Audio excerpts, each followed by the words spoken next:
Okay, in this video I want to show you a few things on how we can create our vectors. Uh, there are multi types of images available on the net, and they sometimes are easy to work with, sometimes it's hard to work with, depending on if they are having a background or no background, and the quality of the image.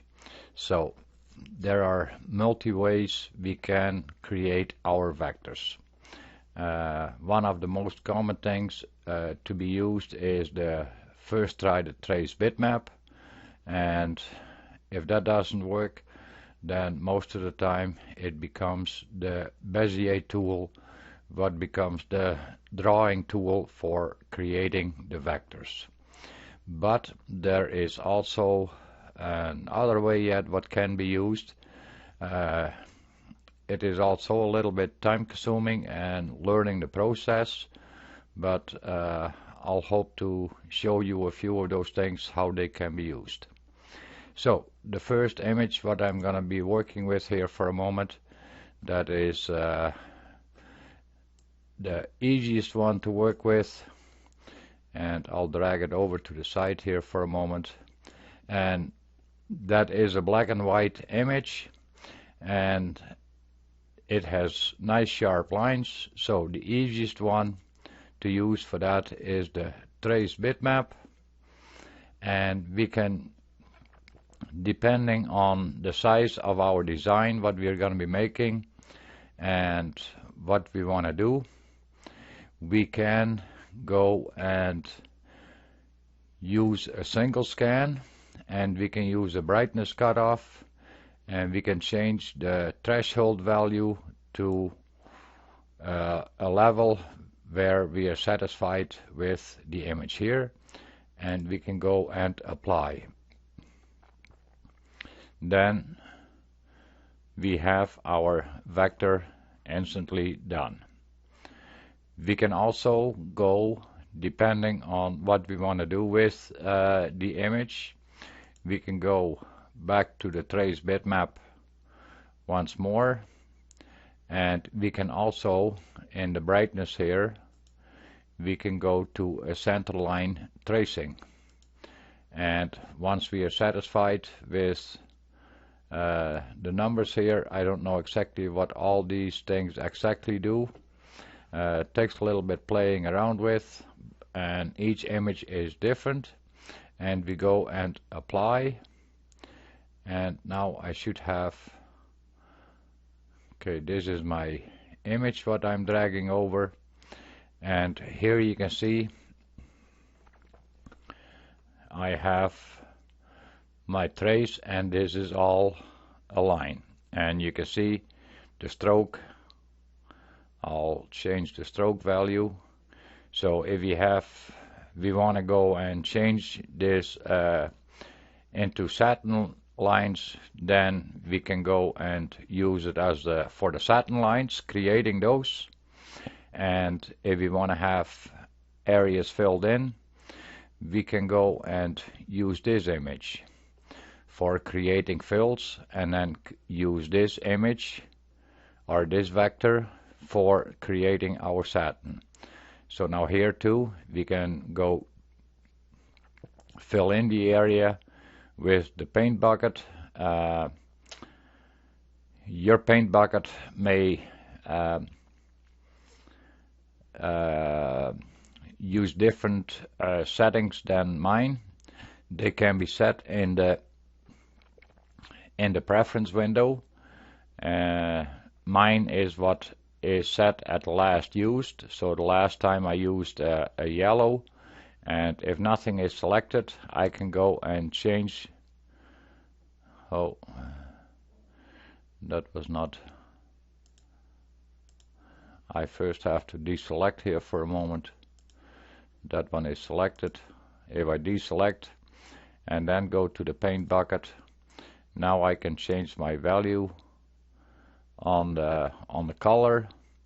So anyway, so that is how I set my color, And now I can go and fill in the areas. And also for filling in the areas, you may here on top there is a threshold number that comes more in effect for the other images where I'm going to be working with in a moment. But the grow shrink by value, that can be quite interesting for making sure that your shapes are going to be overlapping or going to be pretty close to the touching point. So you have to play with that number a little bit. That is depending on how thick your lines are. So then we can just go click and fill, and if you want to have it there a different color, I can change that one as I first clicked. And the nose, I want to give that a different color. And so yeah, I'm just clicking some random colors just to show you what can be done. And this way, if you're filling in an image this way, you get right away nice clear vectors with not too many points on them and no distortions really, because if I go to the node select, you can see there is only a few nodes in the I thought if I selected, there you can see that path has only, you can see that here on the bottom, it has only 11 nodes in that path, and this path also 11 nodes, and that path has got 10 nodes, so that's very few. And then we can go back to the paint bucket. And so yeah, be considerate also in which order that you want to have it sewn out, because the way you're creating them, the order that you're painting, that is also the order that they are showing here, but you can always rearrange it after in different ways. So yeah, that way you can just fill in this bear. And then if you want to use the, now I have to make sure I'm selecting the right one. Now I'm selecting all the black, and I could go remove that, and I could apply this one and line it up properly. I would have to use the align and distribute or turn off my snapping to line it up. And then I would want for satin stitches, I would want to have that on the end, so I would go and bring the line to the top. Then I would go and set my line width depending on I don't have things in the proper sizes, so my stroke is here 1.4, and as you can see it would be filling up pretty big. So yeah, that way you can play with that extension, ink stitch. Let's see if it'll do it. Tool satin, convert line to satin.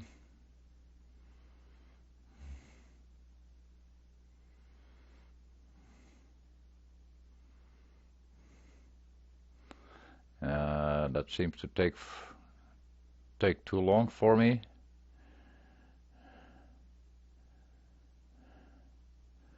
It is possible that there is oh, there it is.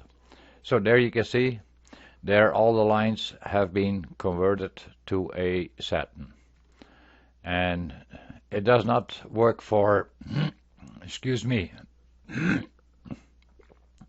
It does not work for every image, but it is something to play with.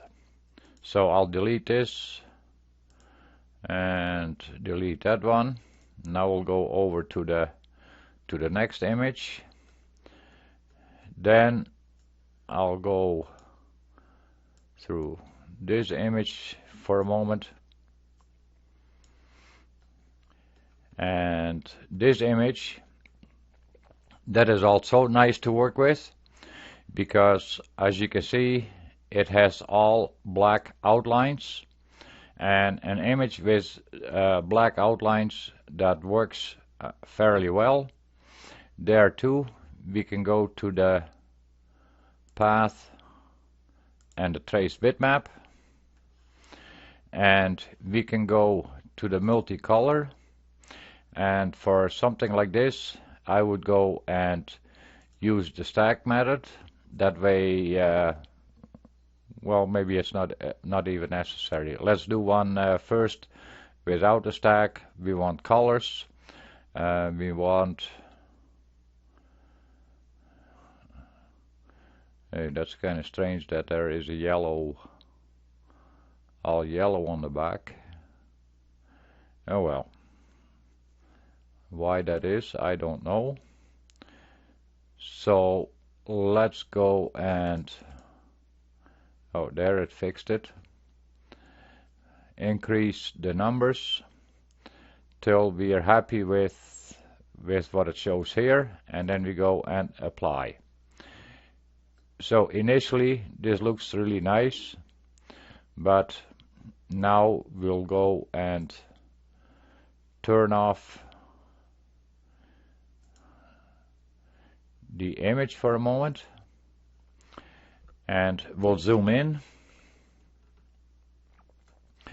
and we can see that on the color shapes we have a lot of jagged edges, and they are not filling in properly.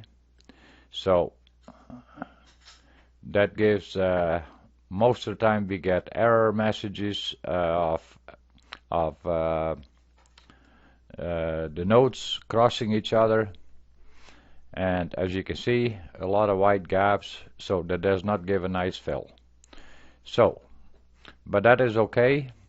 If you look close, as we zoom in again, as you can see, the black outline is really nice and smooth. So then what we do is we go zoom in and we try to, oh, what object, since it is a trace bitmap, all the colors they get grouped, so we go and do an ungroup and then deselect, and then hopefully I can pick out my black outline right away.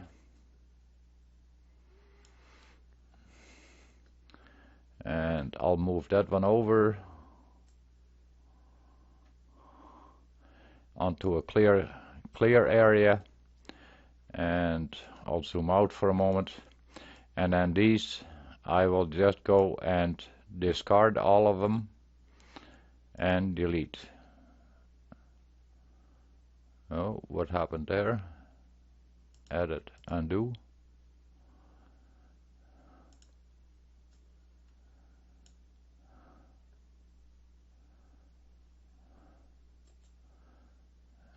Delete. Okay, so now they are deleted, and now I can turn my image back on. Now I can use that for reference for painting, and then I can go back to the paint bucket again, and I can go and paint and select the areas what I want to have painted in whatever color I prefer, and then we go to the green. So I'll first make one the yellow and then change the color, and now I can just go by and color them in.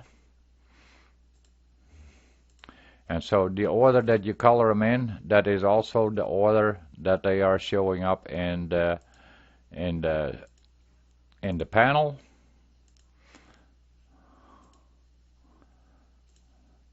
And so yeah, I'm not gonna go any further through it. So now I'm coming to this flower and I want to switch color. So I first put the first one in and then I switch the color, and then my paint bucket has switched over to that color. So, and once I have them all colored in, I know that my black outline, let me see, that is here right above this image. I want to go and have that selected, and then I bring that one to the top, and then you can see we getting nice smooth finished edges and everything is nicely closed in. So that is for an image with black outlines on how to work with that. Then I'll zoom out here for a moment. And now we come to a little more challenging, can be challenging. I'll make this one a little bigger. So here an image, and it has fairly distinct colors, but it is missing our black outline.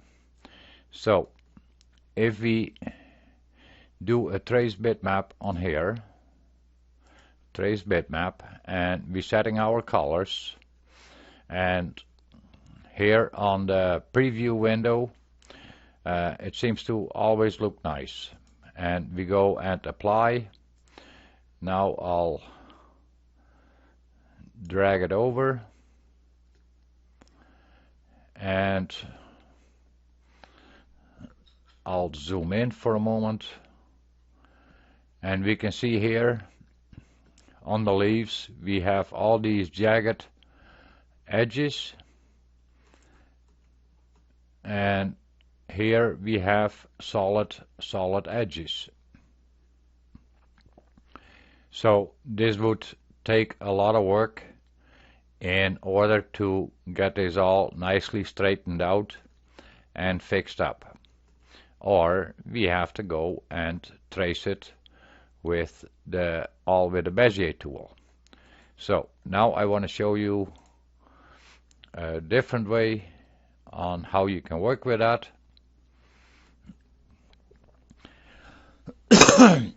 Excuse me.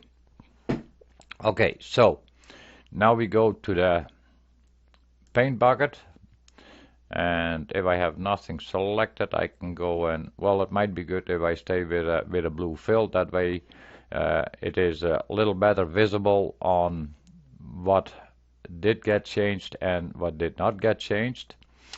Now with the paint bucket selected, we have here options.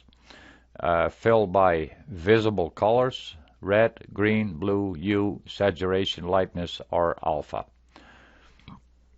I mostly use the visible colors. Your threshold, that has to do with the pixels around it, where it's looking at on how to change them. And the grow shrink by, I like there a little value too, and each image is different again depending on the size of your image, the clarity of your image. All those kind of aspects have to do with how much grow and shrink you want to give it. So now I'm gonna go and leave the threshold. Let's say I'm gonna go and put it at 20, and now I'm gonna go and have a look and see what happens. So I'm clicking on this green leaf, and there you can see I have here a bunch of the green is all painted in already. If I want to have less painted, if that is too much, there are a few options on how I can eliminate it from painting over there. I can change my threshold. Say I'm gonna put it now at 10, and now I'm gonna give it a paint. Now you can see I did not fill in the stem here and this bottom part. So I undo again, and we started with 20, so let's try a 15, and with 15 we are right back there again too. So that can be annoying, but there are other options on how it can be avoided. What can be done is edit, undo. What we first can do is on something like that, I can draw here around the bottom. I'm gonna draw a little shape, and I have a blue box there. I just leave that for now. Now I'm going back to my fill bucket, and now edit, undo. Let's go back up to the 20 again, and before we had with the 20 that it would paint in this stem, and now I'm putting it in painting. As you can see, it did not paint any of the stem, and here I go, and I'm painting in these leaves. And now I can select this bottom part, and I can delete that. There you can see it did not paint underneath there either. And now I go to the node select. I want to show you how nice and smooth these are. As you can see, there are not even that many nodes in it. Even if we want to go path simplify, we still maintain a nice smooth shape, no jagged edges. So that way we can, here now we can go to this little flower, say.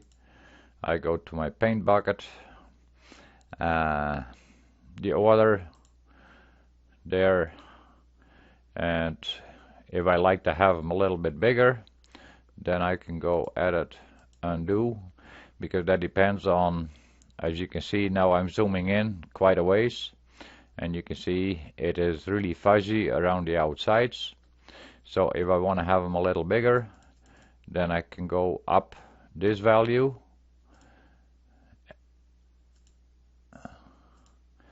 and there I have my 4, and the last one, as you can see, has a circle, and there we go. This one, it will be doing it in one color, and there is one little dot there what needs to be fixed up, and then I can go and change there the center, and here the same thing.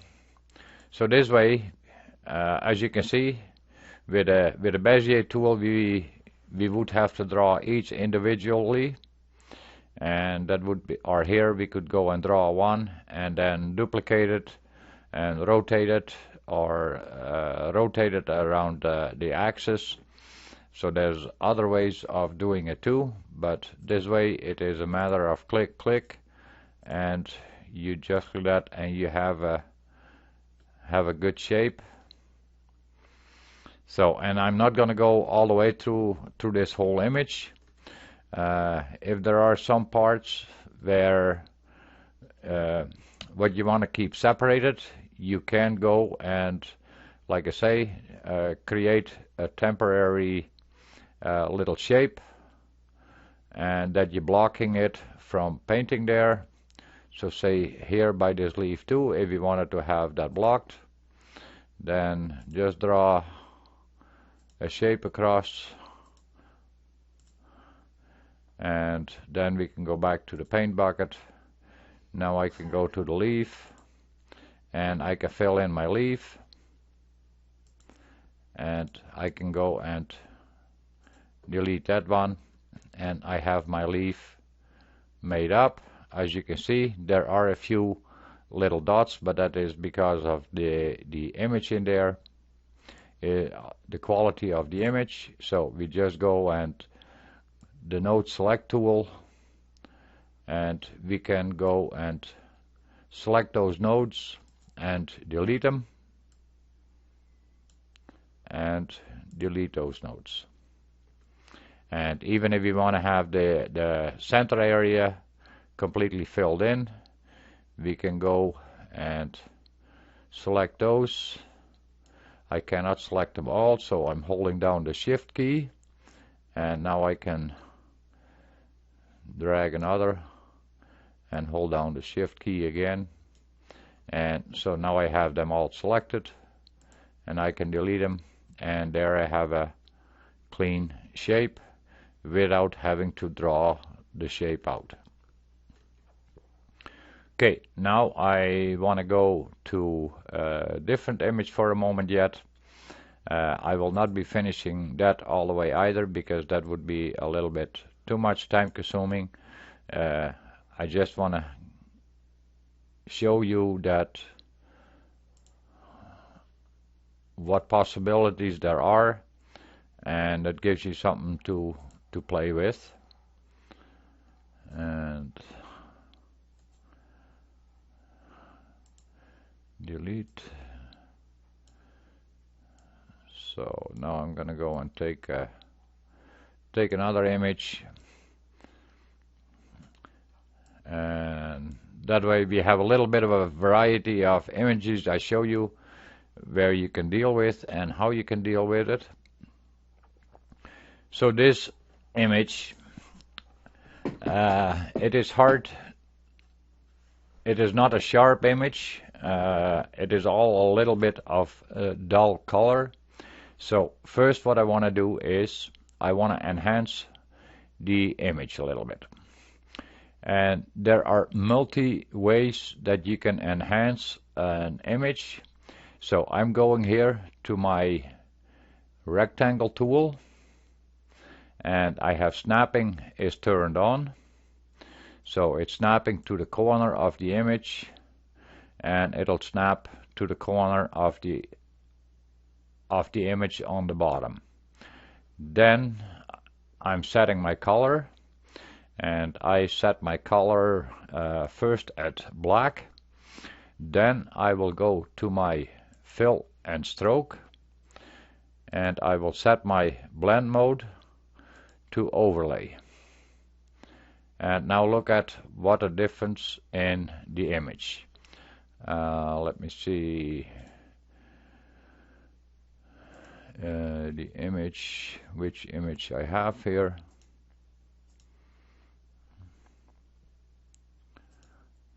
Oh, where are you now?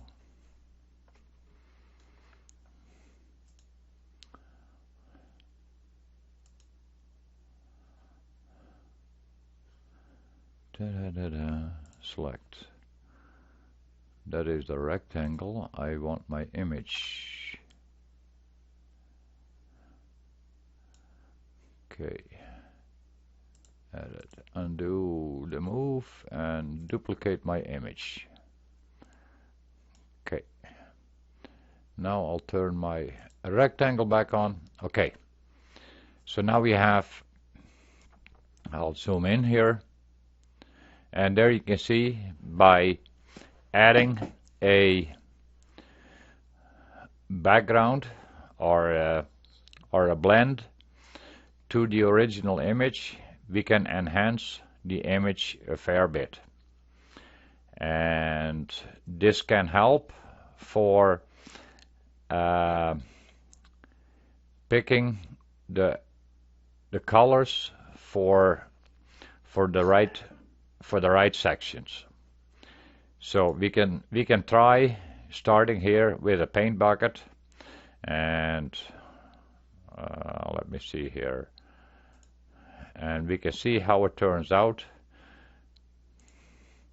And there you can see I have a pretty decent shape on the face there. And let's see what it does here on this black. And I'll change the color there. And I'll go here to the flower. And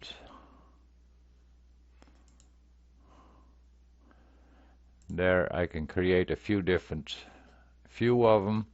What can be done too is if I end up with two over top of each other, we can go and select both of them, because I thought there was a second one.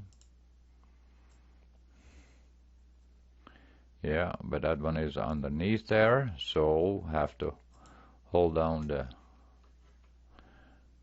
shift and the control. There, shift. Okay, now I got them both selected, and then I would go path union. So now those two, they have become one. So now I created those vectors with the darkened image. Now I'm going back to the paint bucket, and now I'm going to the original image, and we'll see what happens. And I'm not changing any of the values on top. And there you can see this one created properly. That one went good too. Sometimes you may have to, and sometimes you don't have to, but there may be other instances where it becomes nicer if we change the coloring of the image to get a good result. So there you can see, this way we can go and click through the image, and we can paint in a lot of the items without having to draw anything. And so now I'm doing here just a belt. Probably it will go wonky. As you can see, we can go edit, undo, and now we can go and change the threshold and see what happens. And that's too low.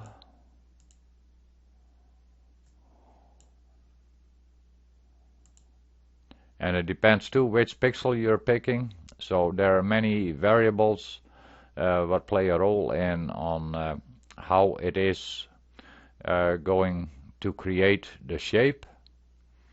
So I'll go and edit, undo. So yeah, that is a little bit of a thing. Takes a little bit of time to play around with. But as you can see, it is just a matter of click, and we can have a lot of the shapes in place. And for these shapes, since there is so little color there, that may work better. And to do that in this image, as you can see, we're getting a better shape over here than what we get over here with, oh, I must have hit the wrong pixel the one moment. So because it gives me now a pretty decent shape. So that way we can play with it and create a lot of the shapes without having to draw anything. Okay, I hope this will help you with some of your digitizing for creating the vectors. It can be always time consuming on drawing, but with the trace bitmap and with using the paint bucket, there is a lot what can get accomplished. And that is the same with this one. This is a PNG. It has no background on it, we go to the paint bucket, and as you can see, the tolerance, the threshold is too low, so we up the threshold and see what happens. We're still not there. So with one like this also, what can be done is add a rectangle, and we go to the fill and stroke again, and we can go to, there are many blend modes what can be chosen from. As you can see, we can change. This can also be used for editing some images and whatnot. So there is many possibilities.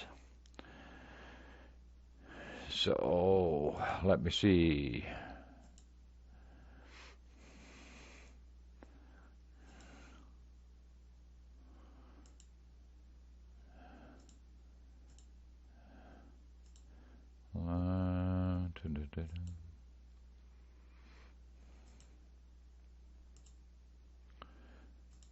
Because we want to have that,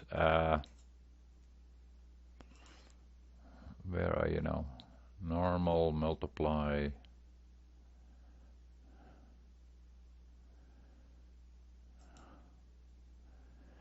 There you can see now all of a sudden we have some areas what are distinct. Oh, that's a reason why, because I had a fill color still set at red. I thought already it looks a little strange to me. So now with a fill bucket,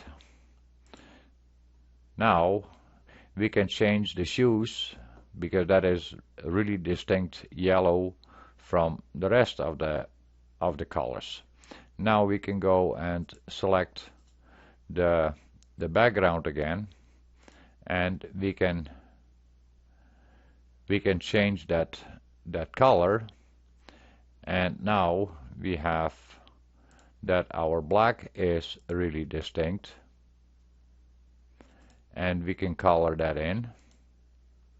So now we have that black colored in, and we can do here on the legs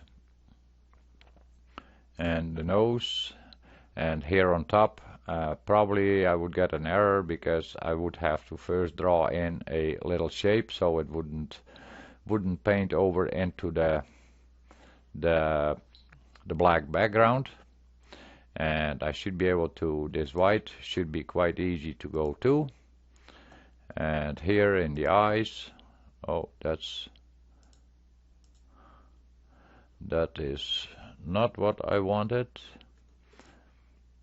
Let's try one more time. No. Edit, undo. So that did not work. So now we can go and we can change once more. We can change the color. And we can see, is there somewhere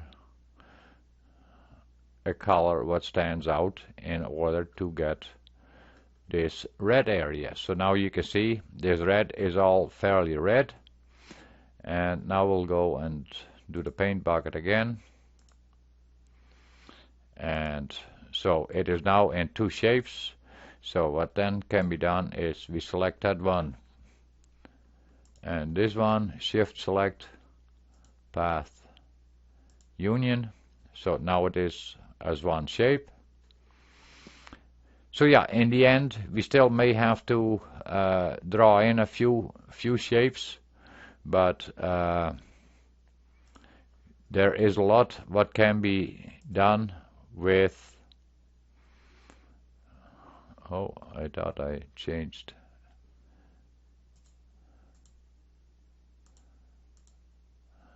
Sorry, I thought I had changed the background color.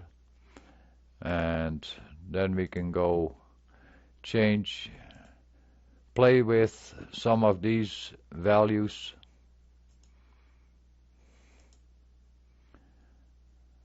And see what are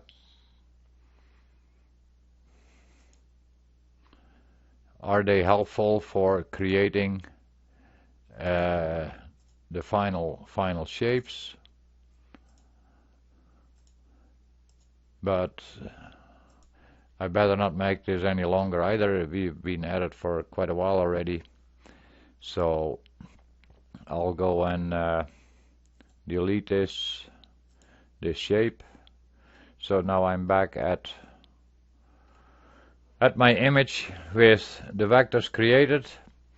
And so yeah, this way you can play with it and learn from it. It'll probably make your drawing part quite a bit easier by just using the paint bucket for creating the shapes. Okay, I hope this has been helpful to you, and have fun digitizing and creating. Thanks for watching.